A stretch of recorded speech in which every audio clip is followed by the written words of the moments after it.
Hello everyone, welcome back to this channel. तो अब तक HTML कोर्स के सीरीज में हम लोगों ने बहुत सारी चीज़ें देख ली, जैसे कि हम लोगों ने देखा किस तरह से वेब पेज पे हम लोग हेडिंग ऐड कर सकते हैं, कितने हेडिंग टैग्स होते हैं, एंकर टैग क्या होता है, लिंक क्या होता है, किस तरह से अपने वेब पेज पे लिंक को ऐड कर सकते हैं एंड किस तरह से लिंक टैग को यूज़ करके हम लोग एक पेज से दूसरे पेज पे रीडायरेक्ट कर सकते हैं एंड किस तरह से अपने वेब पेज पे हम लोग इमेजेस ऐड कर सकते हैं, वीडियोस ऐड कर सकते हैं। तो ये सारी चीज़ें अब तक हम लोगों ने इस कोर्स में सीख लिया है। एंड लास्ट के वीडियो में हम लोगों ने देखा था लिस्ट एंड टेबल क्या होते हैं HTML में, किस तरह से हम लोग अपने वेब पेज पे लिस्ट और टेबल ऐड कर सकते हैं एंड क्यों हम लोगों को लिस्ट यूज़ करना चाहिए, क्यों हम लोगों को टेबल यूज़ करना चाहिए, क्या क्या टैग यूज़ होते हैं लिस्ट और टेबल क्रिएट करने के लिए। तो ये सारी चीज़ें हम लोगों ने लास्ट के वीडियो में देख ली थी। एंड आज हम लोग आ चुके हैं चैप्टर 10 में। एंड इस चैप्टर में जो टॉपिक हम लोग देखने वाले हैं वो बहुत ही इंपॉर्टेंट टॉपिक है वेब डेवलपमेंट में, जो कि है HTML फॉर्म। तो आज के इस वीडियो में हम लोग सिर्फ HTML फॉर्म को देखेंगे एंड सीखेंगे एंड हम लोग बनाएंगे एक फॉर्म, जिसके बाद आप लोग किसी भी तरह के फॉर्म को बहुत ईजिली डिज़ाइन कर लोगे। तो सबसे पहले हम लोग बात करते हैं कि फॉर्म होता क्या है। तो इन जनरल आप लोगों को फॉर्म का मतलब पता होगा। फॉर्म एक ऐसा पेज होता है जिसके अंदर यूज़र अपने डेटा को एंटर करते हैं। लाइक एंड आप लोगों ने ऑनलाइन कई सारे वेबसाइट पे देखा होगा, जैसे आप लोगों ने लॉगिन फॉर्म देखा होगा। अगर आप लोग फेसबुक, इंस्टाग्राम या कोई भी सोशल मीडिया साइट यूज़ करते हो, तो आप लोग अपने अकाउंट को ओपन करने के लिए उसे लॉगिन करते होगे, तो वहाँ पे भी आप लोगों को अपने कुछ डिटेल्स एंटर करने पड़ते होंगे, लाइक यूजर नेम, फिर पासवर्ड। तो ये सारी चीजें क्या होती है, ये फॉर्म होता है जिसे हम लोग HTML को यूज करके बनाते हैं। उसी तरह से कई तरह के फॉर्म होते हैं, लाइक रजिस्ट्रेशन फॉर्म होता है, फीडबैक फॉर्म होता है, अपॉइंटमेंट फॉर्म होता है, बुकिंग फॉर्म होते हैं। अगर आप किसी हॉस्पिटल की वेबसाइट पे देखो तो वहाँ पे ऑनलाइन बुकिंग के लिए फॉर्म होते हैं, अपॉइंटमेंट के लिए फॉर्म होते हैं। तो कोई भी ऐसी वेबसाइट जहाँ पे आप अपना कोई भी डिटेल एंटर कर रहे हो और सबमिट कर रहे हो, तो वो एक फॉर्म है। अभी के लिए हम लोग इतना ही समझते हैं। जैसे आप लोगों ने शॉपिंग वेबसाइट पे भी देखा होगा, वहाँ पे आप लोगों को अपना नेम एंटर करना पड़ता है, अपने एड्रेस एंटर करने पड़ते हैं अगर आप कोई ऑर्डर प्लेस करते हो तो वो भी एक फॉर्म होता है। तो ये सारी फॉर्म को डिज़ाइन करने के लिए हम लोग HTML का ही यूज़ करते हैं। तो अगर आप लोग वेब डेवलपमेंट सीखना स्टार्ट कर रहे हो या सीखना चाहते हो, तो आप लोगों को फॉर्म बनाना तो आना ही चाहिए, क्योंकि आप कोई भी वेबसाइट बनाओगे तो वहाँ पे आपको फॉर्म डिज़ाइन करना ही पड़ेगा। अगर आप एक बिगनर हो तो आप भी ये वीडियो देख सकते हो, क्योंकि इस वीडियो में मैं बहुत ही सिंपल एंड इजी वे में आप लोग को एक फॉर्म क्रिएट करके दिखाऊंगी HTML के थ्रू, जिसमें फॉर्म के अंदर जितने डेटा होते हैं वो सब हम लोग ऐड करेंगे। एंड आई थिंक इस फॉर्म को क्रिएट करने के बाद आप किसी भी तरह के फॉर्म को बहुत आसानी से बना पाओगे। तो चलिए वीडियो को स्टार्ट करते हैं। यहाँ पे लास्ट वीडियो में हम लोगों ने चैप्टर 9 के नाम से एक फाइल क्रिएट किया था। ये हमारे लास्ट वीडियो का कोड है। आई थिंक आप लोगों ने इसे एक्सेस कर लिया होगा। वीडियो के डिस्क्रिप्शन में मैंने इसका लिंक दे दिया था। आज हम लोग एक दूसरी फाइल क्रिएट करेंगे सेम इस HTML कोर्स के फोल्डर के अंदर। तो यहाँ पे हम लोग जल्दी से फाइल क्रिएट करते हैं और यहाँ पे इस फाइल का नाम मैं दूंगी chapter10.html। इस एक्सप्लोरर को हम लोग क्लोज कर देते हैं। इस चैप्टर 9 के कोड को भी हम लोग यहाँ से क्लोज करेंगे। एंड chapter10.html में सबसे पहले हम लोग यहाँ पे HTML बॉयलर प्लेट को लेके आते हैं एंड यहाँ पे हम लोग टाइटल ऐड कर लेते हैं, chapter 10 HTML फॉर्म। नाउ हम लोग आ जाते हैं बॉडी टैग के अंदर। तो यहाँ पे कुछ कोड लिखने से पहले सबसे पहले हम लोग अपने लाइव प्रीव्यू सर्वर को ओपन कर लेंगे। तो यहाँ राइट क्लिक करके शो प्रीव्यू पे क्लिक करूंगी मैं। ये लाइव प्रीव्यू सर्वर यहाँ पे ओपन हो चुका है। एंड नाउ हम लोग इस बॉडी टैग के अंदर सबसे पहले तो एक H2 टैग लेंगे। H2 टैग हम लोग क्यों यूज़ करते हैं, आई थिंक अभी तक आप लोगों को पता होगा। तो यहाँ पे मैं एक हेडिंग ऐड करती हूँ, HTML फॉर्म फॉर। एक हम लोग स्टूडेंट रजिस्ट्रेशन टाइप फॉर्म बनाते हैं, जिसके अंदर हम लोग सारे टैग को अच्छे से यूज़ कर पाएंगे। मीन्स एक फॉर्म के अंदर जितने एलिमेंट्स होते हैं वो सब हम लोग इस फॉर्म के अंदर यूज़ करके देखेंगे। तो ये मैंने हेडिंग ऐड किया है। नाउ हम लोगों को फोकस करना है फॉर्म के ऊपर। तो HTML में सबसे पहले फॉर्म को क्रिएट करने के लिए हम लोग फॉर्म टैग का यूज़ करते हैं। तो क्योंकि हम लोग VS कोड यूज़ कर रहे हैं, तो यहाँ पे जैसे ही मैं फॉर्म लिखूंगी, आप देख सकते हो VS कोड हमें एमएट के सारे शॉर्टकट यहाँ पे दिखा देता है। तो जैसे ही मैं फॉर्म लिख के एंटर करूँगी, ये पूरा का पूरा फॉर्म एलिमेंट हमें मिल जाएगा। यहाँ से हम लोग इसे ब्रेक कर लेते हैं। तो ये होता है फॉर्म एलिमेंट। तो यहाँ पे फॉर्म एलिमेंट के अंदर वो सारे डेटा होंगे जो इस फॉर्म के अंदर होगा। तो यहाँ पे सबसे पहले हम लोग इस फॉर्म टैग को देखते हैं। तो यहाँ पे आपको देखो एक एक्शन एट्रीब्यूट दिख रहा है। एट्रीब्यूट क्या होता है ये भी आप लोगों को अभी तक क्लियर हो गया होगा। तो यहाँ पे एक्शन एट्रीब्यूट जो होता है वो, अगर मैं आपको सिंपल लैंग्वेज में बताऊं तो हम लोग इसे एक एड्रेस की तरह कंसीडर कर सकते हैं। जैसे कि कोई भी फॉर्म होता है तो उसे हम लोग सबमिट करते हैं। तो सबमिट करने के बाद जो हमारे फॉर्म के अंदर जो डेटा होता है वो कहाँ पे जाके सेव होता है, कहाँ पे जाके सबमिट होता है, उस एड्रेस को हम लोग यहाँ पे ऐड करते हैं। तो सपोज़ मैं यहाँ पे एक फ़ाइल ऐड करती हूँ। सपोज़ मैं इसे नाम दे देती हूँ address.php। मीन्स हमारे पास address.php एक फ़ाइल है और ये PHP फ़ाइल है क्योंकि यहाँ पे ये डॉट PHP के साथ मैंने सेव किया है। PHP एक लैंग्वेज होता है जो कि हम लोग बैकएंड के लिए यूज़ करते हैं। तो यहाँ पे हम लोग डिटेल में नहीं जाएँगे, क्या होता है PHP नहीं होता है। हम लोग बस फॉर्म को समझते हैं। तो यहाँ पे हम लोग एक्शन के अंदर जिस फ़ाइल का एड्रेस ऐड करेंगे, हमारा जो भी डेटा है, जब हम लोग फॉर्म को सबमिट करेंगे तो जो भी उस फॉर्म के अंदर डेटा होगा वो इस फाइल पे जाके सेव हो जाएगा। ये फाइल हमारा सर्वर पे कहीं पे भी हो सकता है। तो अभी के लिए हम लोग इतना ही जानते हैं। अगर मैं इसे और भी सिंपल तरीके में आपको बताऊं तो जैसे आप लोग कोई अपना एक एप्लीकेशन पोस्ट करते हो या फिर कोई एक लेटर पोस्ट करने जाते हो तो उसे पोस्ट करने के लिए आप लोग कहाँ जाते हो? पोस्ट ऑफिस जाते हो। तो यहाँ पे आप लोग इस एड्रेस डॉट पीएचपी को वो पोस्ट ऑफिस समझ सकते हो, जहाँ पे आप लोग अपने लेटर या अपने एप्लीकेशन को सबमिट कर रहे हो। तो ये कुछ ऐसा ही यहाँ पे इस एक्शन एट्रीब्यूट का भी काम होता है। तो आई थिंक आप लोगों को एक्शन एट्रीब्यूट क्यों यूज़ करते हैं ये क्लियर हो गया होगा। नाउ हम लोग देखते हैं और कौन-कौन से एट्रीब्यूट होते हैं फॉर्म टैग के अंदर। तो दूसरा जो एट्रीब्यूट होता है फॉर्म टैग के अंदर, जैसे आप लोगों ने एंकर टैग में एक एट्रीब्यूट देखा होगा जो कि था टारगेट। तो फॉर्म के अंदर भी टारगेट एट्रीब्यूट होता है एंड यहाँ पे भी सेम वैल्यू होते हैं जैसे एंकर टैग के अंदर होता है blank self parent top. Means जब हमारा फॉर्म सबमिट होता है तो कुछ रिस्पॉन्स रिसीव होते हैं सर्वर की ओर से यूज़र के लिए। तो वो रिस्पॉन्स जो है कहाँ पे दिखना चाहिए यूज़र को, तो उसके लिए हम लोग यहाँ पे टारगेट एट्रीब्यूट यूज़ करते हैं। अगर हम लोग इसे यूज़ नहीं करें तो बाय डिफ़ॉल्ट जो इस टारगेट की वैल्यू होती है वो सेल्फ होती है। मीन्स वो सेम पेज पे ही वो रिस्पॉन्स यूज़र को दिख जाएगा। बट अगर आप चाहते हो कि वो सेम पेज पे ना दिखे तो हम लोग यहाँ पे कुछ दूसरे वैल्यूज़ ऐड कर सकते हैं जो कि जैसे ब्लैंक होता है। तो ब्लैंक करने से क्या होता है, ये नए टैब में ओपन हो जाएगा। मीन जो भी रिस्पॉन्स होगा वो नए टैब में ओपन होगा और वो यूज़र को दिखेगा। तो ये सारे टारगेट हम लोग तब यूज़ करते हैं जब हम लोग बैकएंड के ऊपर भी काम कर रहे होते हैं। बट यहाँ पे हम लोग अभी सिर्फ फॉर्म को सीखने वाले हैं तो ये सारे एट्रीब्यूट को अभी हम लोग इग्नोर करेंगे। और भी कुछ एट्रीब्यूट होते हैं जैसे मेथड होता है, इसमें 2 वैल्यू होता है गेट एंड पोस्ट। तो ये सारे एचटीटीपी रिक्वेस्ट के लिए होता है। जैसे कि मैंने आपको बताया ये सारे बैकएंड जब हम लोग यूज़ करते हैं उस टाइम पे यूज़ किए जाते हैं। अभी के लिए मैं इसे यहाँ से हटाती हूँ। अभी के लिए बस हम लोग इस एक्शन एट्रीब्यूट को समझ चुके हैं। नाउ हम लोग आ जाते हैं फॉर्म एलिमेंट के अंदर एंड अब हम लोग स्टार्ट करते हैं इस फॉर्म को क्रिएट करना। तो फॉर्म के अंदर बहुत सारे वो एलिमेंट होते हैं जिसको यूज़ करके हम लोग यूज़र के इनपुट को कलेक्ट करते हैं। तो सबसे पहला जो इम्पोर्टेंट एलिमेंट होता है वो होता है इनपुट। तो यहाँ पे सिर्फ मैं INP लिखूंगी और एंटर करूंगी तो आप ये देख सकते हो पूरा का पूरा इनपुट एलिमेंट जो है वो यहाँ पे मुझे लिख के मिल जाता है। तो अगर आप VS कोड यूज़ करते हो तो ये बहुत बेनिफिशियल होता है। आप लोगों को कुछ भी रटने की ज़रूरत नहीं होती है। सिंपली आप एलिमेंट या टैग का नेम लिख के एंटर करोगे तो आपको पूरा का पूरा एलिमेंट लिख के मिल जाता है और जो भी रिक्वायर्ड एट्रीब्यूट होते हैं साथ में वो भी यहाँ पे ऐड होके आपको मिलते हैं। आईडी एट्रीब्यूट को मैं यहाँ से हटाती हूँ, ये हम लोग आने वाले वीडियोस में देखेंगे आईडी एट्रीब्यूट क्यों यूज़ करते हैं। यहाँ पे अभी हम लोग इनपुट के अंदर जो ये 2 एट्रीब्यूट मुझे दिख रहे हैं, ये टाइप और ये नेम एट्रीब्यूट, इसके ऊपर हम लोग बात करते हैं। तो सबसे पहले हम लोग नेम देख लेते हैं। नेम एट्रीब्यूट बेसिकली यूज़ किया जाता है ये जो एलिमेंट है इस एलिमेंट के नेम को डिफाइन करने के लिए। तो सपोज ये इनपुट एलिमेंट हम लोग नेम फील्ड के लिए यूज़ करने वाले हैं। तो मैं यहाँ पे नेम के अंदर आप लोगों ने फॉर्म में देखा होगा फर्स्ट नेम लास्ट नेम। तो सपोज हम लोग ये जो इनपुट फील्ड है इसमें हम लोग यूज़र के फर्स्ट नेम को एंटर करवाने वाले हैं। तो इस इनपुट फील्ड का नेम हो जाएगा एफ नेम। यहाँ पे हम लोग जो भी नेम ऐड करेंगे वो इस इनपुट फील्ड का नेम होगा। एंड मोस्टली इस नेम एट्रीब्यूट को हम लोग बैकएंड के लिए यूज़ करते हैं क्योंकि बैकएंड में क्या होता है कि इस नेम एट्रीब्यूट के अंदर हम लोग जो वैल्यू ऐड करेंगे उसी वैल्यू के थ्रू इस इनपुट फील्ड का डेटा जो है बैकएंड में सेव होगा। तो जिसके लिए नेम एट्रीब्यूट का यूज़ किया जाता है। मीन्स नेम एट्रीब्यूट एक रेफरेंस का काम करता है बैकएंड में।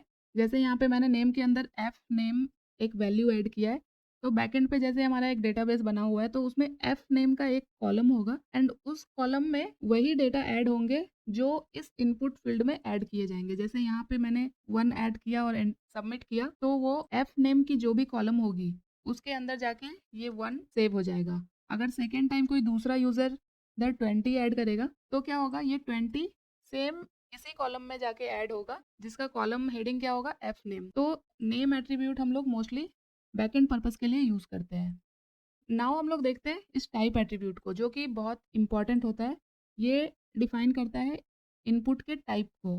तो बाय डिफ़ॉल्ट जो होता है इनपुट एलिमेंट का टाइप टेक्स्ट ही होता है। अगर मैं यहाँ से देखो अभी इस टाइप को हटा दूँ, तो भी मेरा ये इनपुट फ़ील्ड यहाँ पे टेक्स्ट या फिर जो भी नंबर है उसे एक्सेप्ट करेगा, क्योंकि बाय डिफ़ॉल्ट जो इनपुट एलिमेंट का टाइप होता है वो टेक्स्ट ही होता है। एंड इसके अलावा भी बहुत सारे टाइप होते हैं। तो अभी यहाँ पे जो फर्स्ट हम लोग लेंगे वो टेक्स्ट ही लेंगे। तो ये 2 एट्रीब्यूट हुए। एंड कुछ और भी एट्रीब्यूट होता है, कुछ इंपॉर्टेंट एट्रीब्यूट जो होते हैं वो मैं आपको यहाँ पे बताती हूँ। तो एक एट्रीब्यूट होता है प्लेस होल्डर। इससे क्या होता है आप देखना, यहाँ पे मैं एक टेक्स्ट ऐड करूँगी, एंटर योर नेम।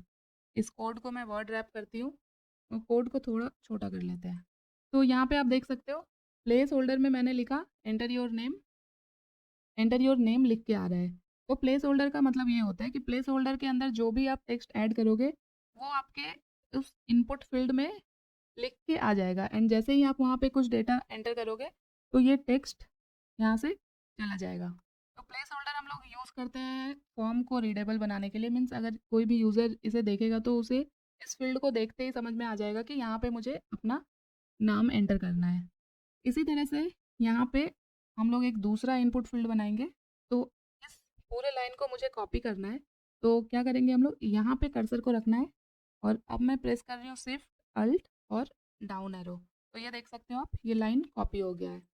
तो अभी ये सेम एलिमेंट है और ये देखो इस इनपुट एलिमेंट के बाद ये दूसरा एलिमेंट ऐड हो गया। मीन्स ये एक ही लाइन में ऐड हो रहा है। और बट मुझे क्या चाहिए कि ये नए लाइन में ऐड हो। तो इनपुट जो होता है एक इनलाइन एलिमेंट होता है। इनलाइन एलिमेंट और ब्लॉक एलिमेंट क्या होता है ये हम लोग आने वाले वीडियोस में देखेंगे इस कोर्स में। तो अभी के लिए हम लोग एक डिव टैग यूज़ करते हैं। तो डिव टैग क्या होता है, डिव टैग हम लोग यूज़ करते हैं डिवीज़न के लिए। एंड ये ब्लॉक एलिमेंट भी होता है। तो इससे क्या चेंजेस होगा ये देखना आप लोग। अभी मुझे इस फर्स्ट वाले लाइन को इस डिव के अंदर लेके आना है। तो हम लोग क्या करेंगे, सिंपली यहाँ पे लास्ट में आपको कर्सर को रखना है, अल्ट प्रेस करना है और आपको ऊपर लेके जाना है इस लाइन को। तो हम लोग अप एरो का यूज़ करेंगे। तो ये देखो, ये इस डिव के ऊपर आ गया और इस डिव के बीच में आ गया है। ठीक है। तो अभी देखो जैसे ही ये लाइन इस डिव के बीच में आया, तो अब ये क्या हो रहा है कि ये वाला जो इनपुट एलिमेंट है ये पूरी विड्थ ले ले रहा है, जिससे क्या हो रहा है कि ये दूसरा इनपुट दूसरे लाइन में आ जा रहा है। कोड को थोड़ा हम लोग फॉर्मेट कर लेते हैं। तो ये फॉर्मेट हो चुका है। सेम इसी तरह से इस इनपुट को भी मैं डिव के अंदर ही लूँगी।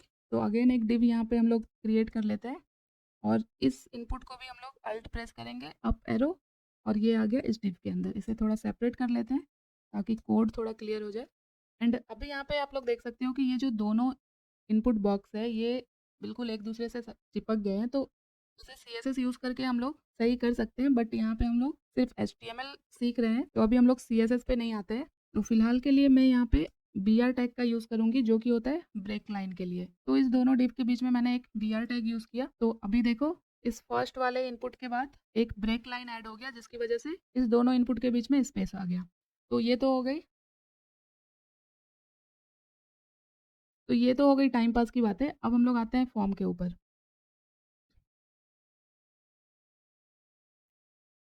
तो जिस तरह से इनपुट एलिमेंट के अंदर टाइप एक एट्रीब्यूट होता है, टाइप एट्रीब्यूट के अंदर डिफरेंट वैल्यू होते हैं।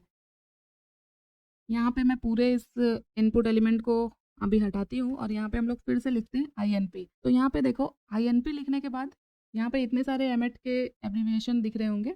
यहाँ पे देख सकते हो कितने सारे इनपुट टाइप है। इनपुट कॉलन ईमेल हमने सेलेक्ट किया। तो अगेन यहाँ से इस ID को हम लोग हटाएंगे और नेम के अंदर तो हम लोग इनपुट फील्ड के अकॉर्डिंग यहाँ पे हम लोग नेम ऐड कर सकते हैं। जैसे ये इनपुट फील्ड हम लोग ईमेल के लिए यूज़ कर रहे हैं, तो यहाँ पे नेम में मैंने ऐड किया ईमेल। एंड यहाँ पे टाइप एट्रीब्यूट में हमने वैल्यू यूज़ किया ईमेल। तो अभी देखो क्या हो रहा है कि हम लोग जो भी इनपुट एलिमेंट ऐड कर रहे हैं तो एक बॉक्स सा क्रिएट होता जा रहा है और उसके अंदर हम लोग कुछ वैल्यू ऐड कर पा रहे हैं। बट अभी क्या है, ये क्लियर नहीं हो पा रहा है कि हमें इस बॉक्स में क्या करना है। यहाँ पे हमने प्लेस होल्डर ऐड किया तो ये मुझे थोड़ा क्लियर हो जा रहा है। तो यहाँ पे हम लोग इनपुट एलिमेंट के लिए एक लेबल ऐड करेंगे। तो लेबल को ऐड करने के लिए हम लोग क्या करते हैं, लेबल एलिमेंट का यूज़ करेंगे। यहाँ पे मैंने लिखा सिर्फ LA लिखा और देखो ये लेबल का सजेशन मुझे मिल रहा है, एंटर कर दूंगी मैं। तो लेबल टैग क्यों यूज़ किया जाता है, यहाँ पे आपको मैं एक एग्जांपल दे।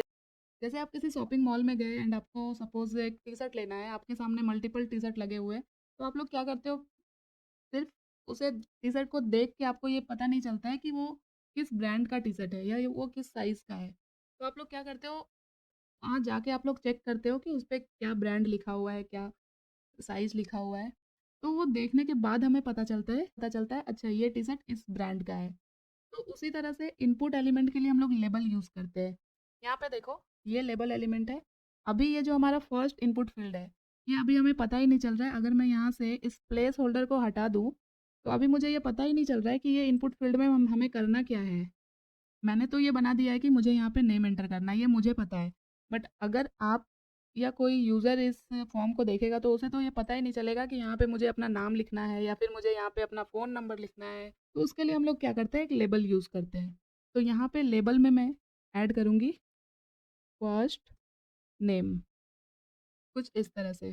तो ये देखो क्या हुआ। तो अभी देख सकते हो आप, इस इनपुट बॉक्स के पहले ये यहाँ पे एक लेबल ऐड हो गया, फर्स्ट नेम, जो कि हमने इस लेबल टैग के अंदर लिखा है।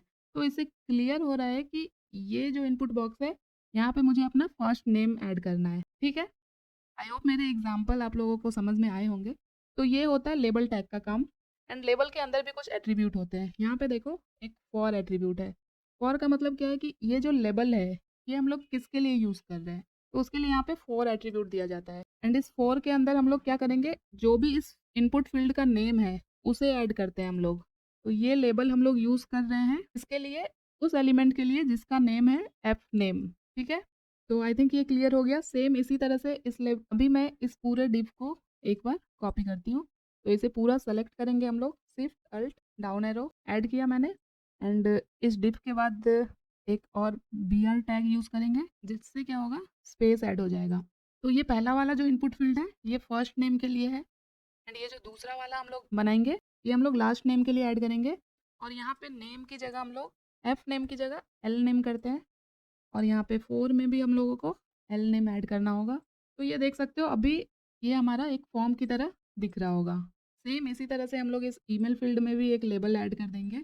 तो यहाँ पे लेबल ऐड करेंगे हम लोग और ईमेल, ईमेल में हमने नेम दिया है ईमेल, और यहाँ पे टेक्स्ट ऐड कर देंगे ईमेल। तो ये देख सकते हो आप, ईमेल यहाँ पे ऐड हो गया। और हम लोग क्या ऐड कर सकते हैं, ये पूरे इतने टैग को अभी मैं पूरा ये डिव और बी आर टैग पूरे को कॉपी करूँगी, क्योंकि मुझे और भी एलिमेंट्स ऐड करने हैं।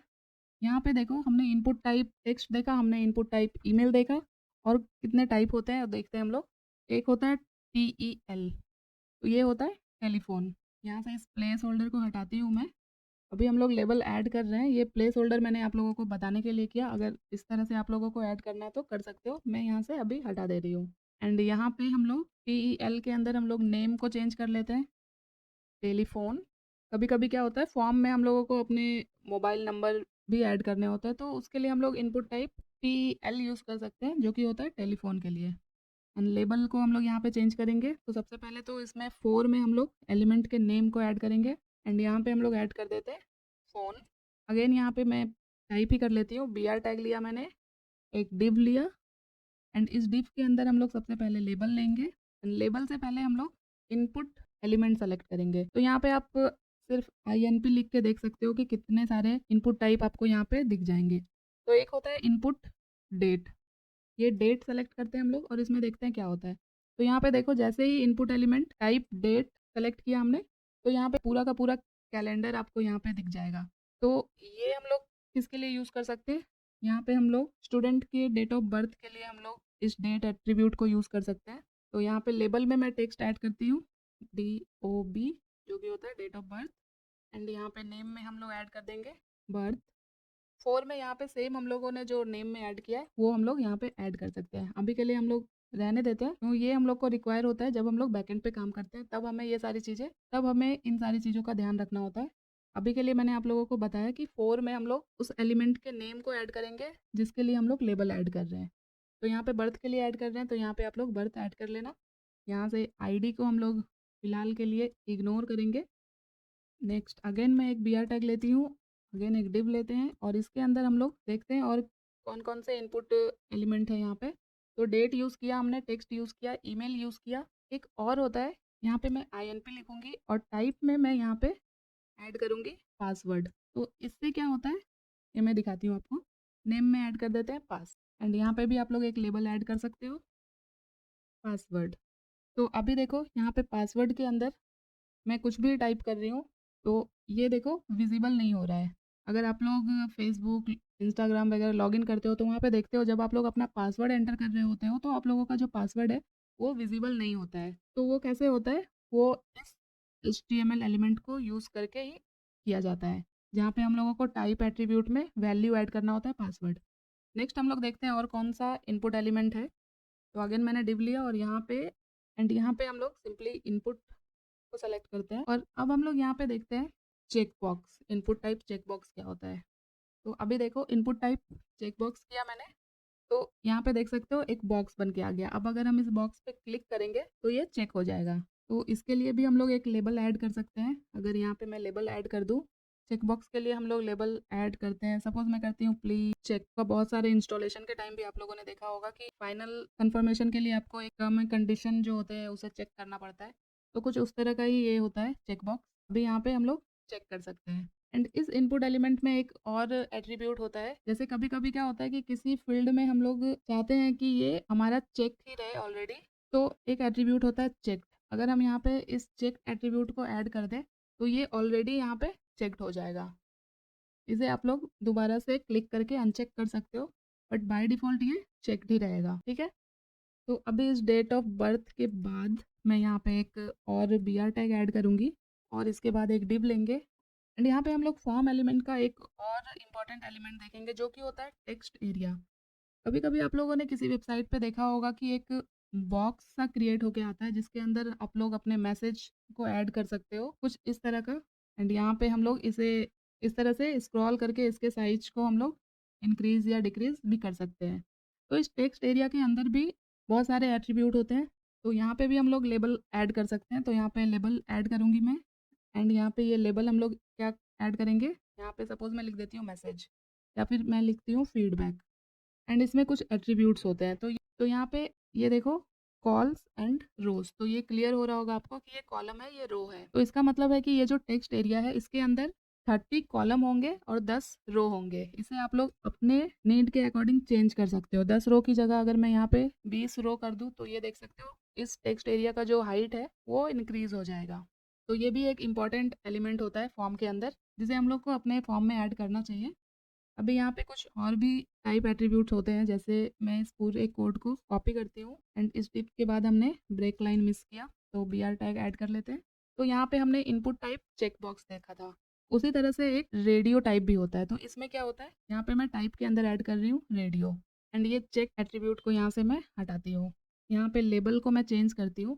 जेंडर एक डेटा होता है जो फॉर्म में हम लोग ऐड करते हैं, जैसे मेल फीमेल हमें ऐड करना है। तो यहाँ पे मैंने एक इनपुट टाइप लिया रेडियो, एंड अब मैं यहाँ पे इनपुट से पहले कुछ इस तरह से भी आप लोग लेबल ऐड कर सकते हो, बट लेबल टैग को यूज़ करना अच्छा होता है अगर आप बैकएंड पे भी काम कर रहे हो तो।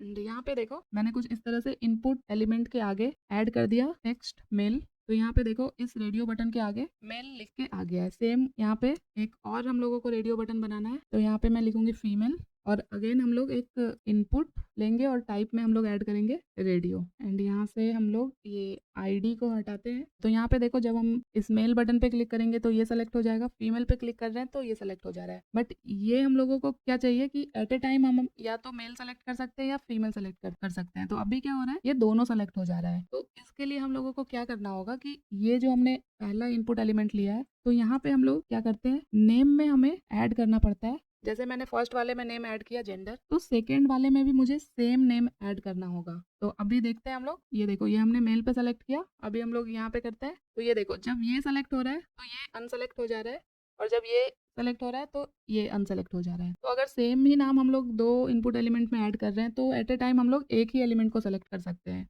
नाउ हम लोग देख और कौन कौन से इनपुट टाइप होते हैं। तो ये मैं पूरे BR टैग से इस लाइन को डुप्लीकेट कर रही हूँ। नाउ हम लोग देखते हैं कि इस फॉर्म को सबमिट कैसे किया जाता है। तो इस डिव के अंदर मैं यहाँ पे ऐड करूंगी। तो फॉर्म को सबमिट करने के लिए हम लोग यूज करते हैं बटन टैग का, और बटन के अंदर हम लोग टाइप एट्रीब्यूट यूज करेंगे और इस बटन का जो टाइप है वो क्या होगा। तो इसके अंदर भी बहुत सारे वैल्यूज होते हैं। तो यहाँ पे देखो बटन, मेन्यू, रिसेट, सबमिट, इस तरह के वैल्यू आ रहे हैं। तो अगर हम लोगों को ये सबमिट बटन बनाना है तो यहाँ पे हम लोग टाइप के अंदर सबमिट ऐड करेंगे एंड यहाँ पे इस बटन के अंदर हम लोग टेक्स्ट ऐड करेंगे सबमिट नाउ।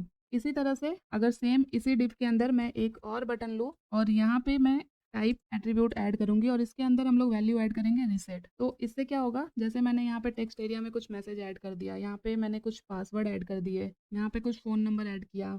अभी हमने इस बटन रिसेट के अंदर हमने टेक्स्ट ऐड नहीं किया, तो यहाँ पे मैं टेक्स्ट भी ऐड कर देती हूँ रिसेट। तो ये देखो यहाँ पे एक बटन क्रिएट हो गया रिसेट। तो अब हम लोग अगर इस रिसेट बटन पे क्लिक करेंगे तो देखो क्या होता है। तो जैसे ही हम लोग रिसेट पे क्लिक करेंगे तो जो भी यहाँ पे डेटा हम लोगों ने फिल किया है वो रिसेट हो जाएगा। अभी इस फॉर्म को हम लोग एक बार अपने ब्राउजर पे ओपन करके देखते हैं कि कैसा दिख रहा है। तो फॉर्म के अंदर और भी कई तरह के इनपुट टाइप होते हैं, जैसे कि अगर आपको अपने फॉर्म के अंदर एक ड्रॉप डाउन ऑप्शन ऐड करना है तो उसके लिए हम लोग क्या करते हैं, फॉर्म के अंदर एक सेलेक्ट एलिमेंट होता है, सेलेक्ट टैग होता है। तो ये देखो, ये जैसे ही मैंने यहाँ पे सेलेक्ट ऐड किया, इसे भी मैं एक डिव के अंदर ही ले लेती हूँ और यहाँ पे BR टैग भी ऐड कर देते हैं स्पेस के लिए। और ये जो सेलेक्ट एलिमेंट बनाया है इसे अल्ट अप एरो के साथ इस डिव के अंदर लेके आते हैं। तो सपोज मुझे स्टूडेंट का लोकेशन बताना है कि कहाँ, तो उसके लिए हम लोग क्या करेंगे, सेलेक्ट टैग को यूज़ करेंगे एंड इसके अंदर एक टैग होता है ऑप्शन।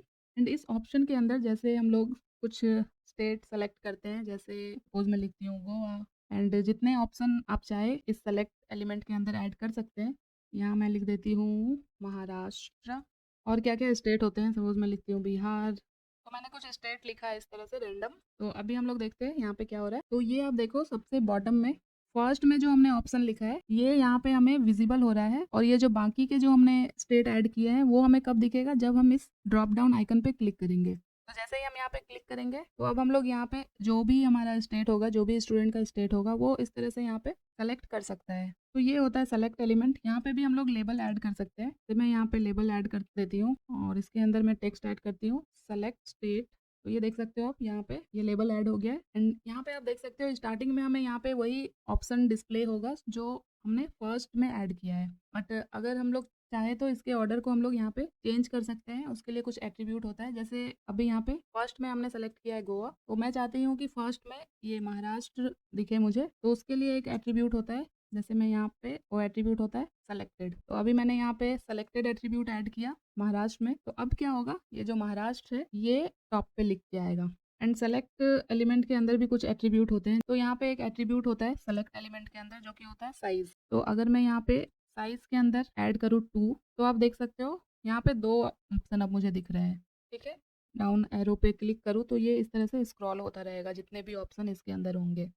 तो आई होप आप लोगों को अभी ये क्लियर हो गया होगा कि किस तरह से फॉर्म क्रिएट किया जा सकता है HTML को यूज़ करके। अभी के लिए इस वीडियो में इतनी ही चीज़ें रखते हैं हम लोग। आई थिंक हम लोगों ने सारे एलिमेंट को कवर कर लिया है इस फॉर्म के अंदर। तो ये वीडियो आपको कैसी लगी कमेंट करके ज़रूर बताना मुझे। एंड अभी तक इस चैनल को आप लोगों ने सब्सक्राइब नहीं किया तो प्लीज़ चैनल को सब्सक्राइब कर लेना, इस प्लेलिस्ट को एक्सेस कर लेना, सो दैट कि आपको HTML का कंप्लीट कोर्स एक जगह पे मिल जाए। तो मिलते हैं नेक्स्ट वीडियो में, तब तक के लिए thank you so much guys for watching this video.